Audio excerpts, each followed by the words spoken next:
within the vast and mysterious Sambisa Forest, where the tall baobab trees whispered secrets to the wind and the undergrowth tamed with unseen dangers, there lived a legendary hunter named Mallam Buba. He was no ordinary hunter.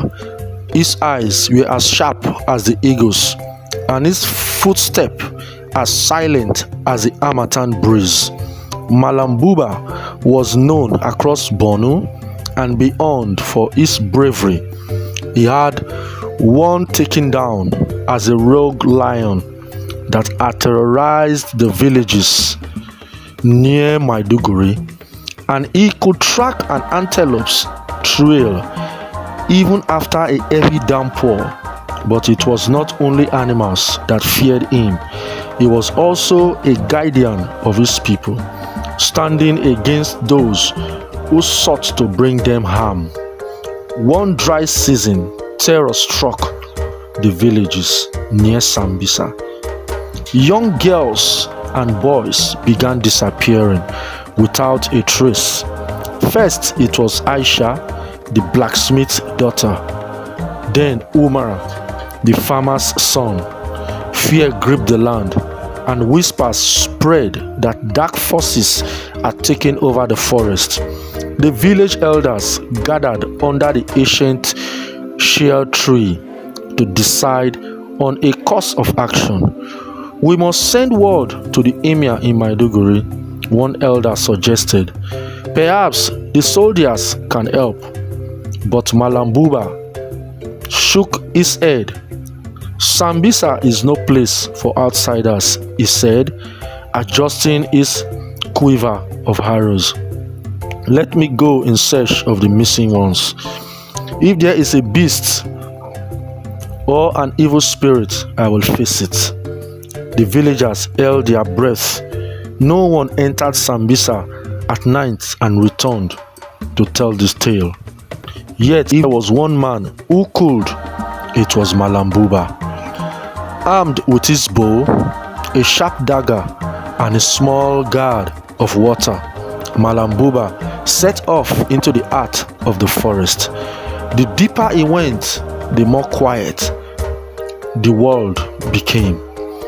Even the usual hoots of the ninth hall seemed to vanish into the darkness. Hours passed, and just as he was about to rest, he saw footprints, small human footprints. He crawled and studied them carefully. They were fresh. He followed the trail until he reached a clearing where a flickering fire burned dimly.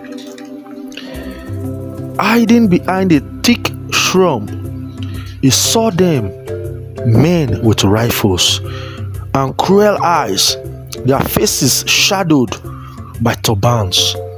They were whispering in hushed voices, guarding a group of frightened children huddled together. Mallam Buba's heart pounded. He had heard stories of bandits who stole children, but to see it with his own eyes filled him with rage. He counted 6 men. His arrows were sharp, but he needed a plan.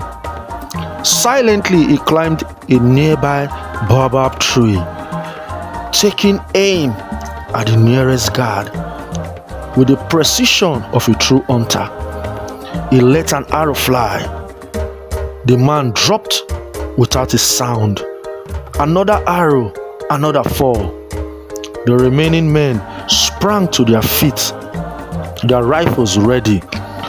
"Surrender the children or face the wrath of Sambisa." Mallam Buba's voice raged through the night. The remaining captors hesitated, fear creeping into their eyes. Then with a mighty war cry, Mallam Buba leaped from the tree, brandishing his dagger. The battle was swift but brutal. By the time dawn broke, the hunters stood victorious, the enemies vanquished. Mallam Buba led the fled children back to the village, where cries of joy and relief filled the air. Mothers wept, fathers embraced their lost children, and the elders bowed their head in gratitude.